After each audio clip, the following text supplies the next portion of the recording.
Salut, vendredi 22 novembre 2024. Et le vendredi, c'est Shabbat. Bon, donc vous lisez là, l'Oreshnik est une arme à haute précision, patati patata, Vladimir Poutine. Donc là, il est devenu le VRP. Et en fait, ce qu'il est en train de faire, c'est ou ils ont découvert eux-mêmes, ou ils nous font découvrir que c'est un missile, donc 4-5 000 km, ça veut dire l'Europe. C'est un missile pour l'Europe, hein, c'est ça qu'il nous dit. Et charge conventionnelle, charge nucléaire, ils s'en foutent, c'est pareil. Et là, ce qu'on va entendre, c'est la mise en série, mais la façon dont il le dit, pour moi, ils ont déjà. Ils ont juste, fait une réunion avec les télés pour nous montrer à nous quelque chose qu'ils ont déjà. Mais bon, c'est russe, quoi. Hein, ils jouent au Go, ils ont de l'avance, à chaque fois, ils nous le disent. Du coup, comme c'est Shabbat, hein, petite vidéo Shabbat, bon, nous, comme nous, les Occidentaux, quand on nous parle des armes, des missiles, on nous dit HIMARS, attaque MS, Scalp, hein, le Scalp, bah, ça vous scalpe, le Storm Shadow, hein, donc c'est quoi? Storm, c'est tempête, fantôme, voilà. Et puis je me suis dit, mais les Russes, tu vois, par exemple, Oreshnik, ça veut dire noisetier. Donc dans le document que je vous ai mis, vous avez vu les missiles, les missiles russes, ils donnent des noms d'arbres. C'est comme ça. Donc je me suis dit, bah, tiens, on va aller regarder un petit peu les missiles russes, enfin les principaux qu'on entend souvent parler, voir ce que ça veut dire. Parce que nous, on nous dit Topol, avec des Topol M1, 52, bon, on s'en fout, donc Topol, donc Oreshnik, Iskander, Calibre, Bulava, Kinjal, Zircon, Sarmat. Vous voyez, et puis l'autre, là, il y a même celui que j'ai plus le nom, là, Avant-Garde. Bon, voilà. Alors après, j'ai été voir.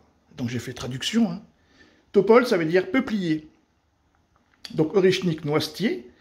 L'Iskander, ça veut dire protection des hommes.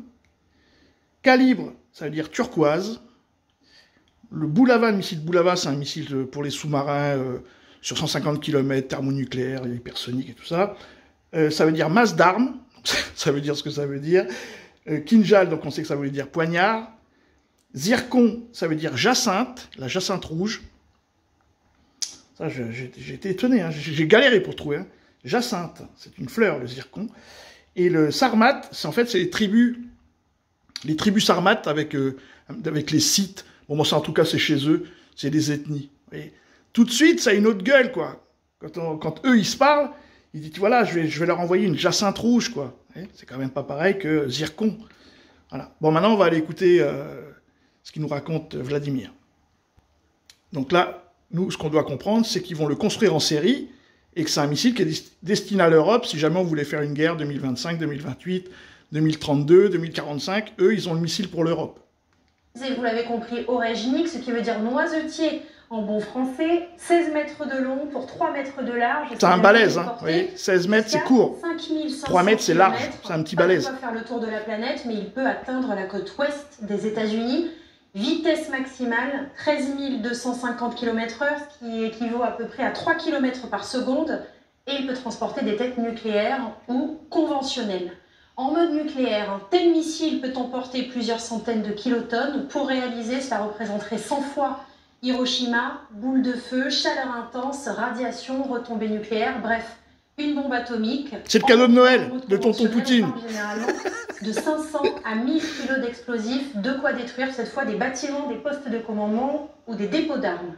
Dernière précision technique, sur ces images de la frappe sur Dnipro hier matin, que Vladimir Poutine présente comme le premier tir de l'Oreshnik, on voit une, puis deux, puis 3 explosions successives, on en compte 6 au total. Ça, c'est caractéristique d'un engin balistique. Dans la tête du missile, il y a plusieurs ogives. En retombant, le missile les expulse, les unes après les autres. Tout cela est pensé pour que l'on soit sûr qu'au moins une de ces ogives atteindra sa cible. Est-ce que la stratégie... Il est nécessaire de lancer la production en série. Nous supposerons que les décisions concernant la production en série de ce système ont été prises. En fait, c'est pratiquement organisé. Compte tenu de la force particulière de cette arme, de sa puissance, elle sera fournie aux forces de missiles stratégiques.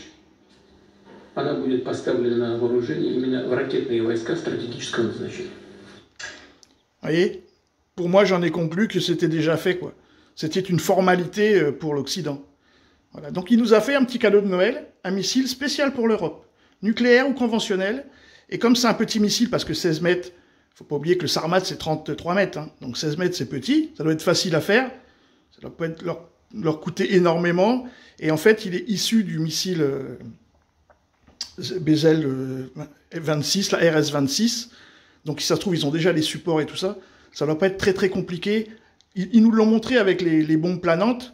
Ils prennent des vieux stocks, ils mettent les ingénieurs dessus, ils ont super un bébé que personne n'a, une bombe qui plane. Bon voilà.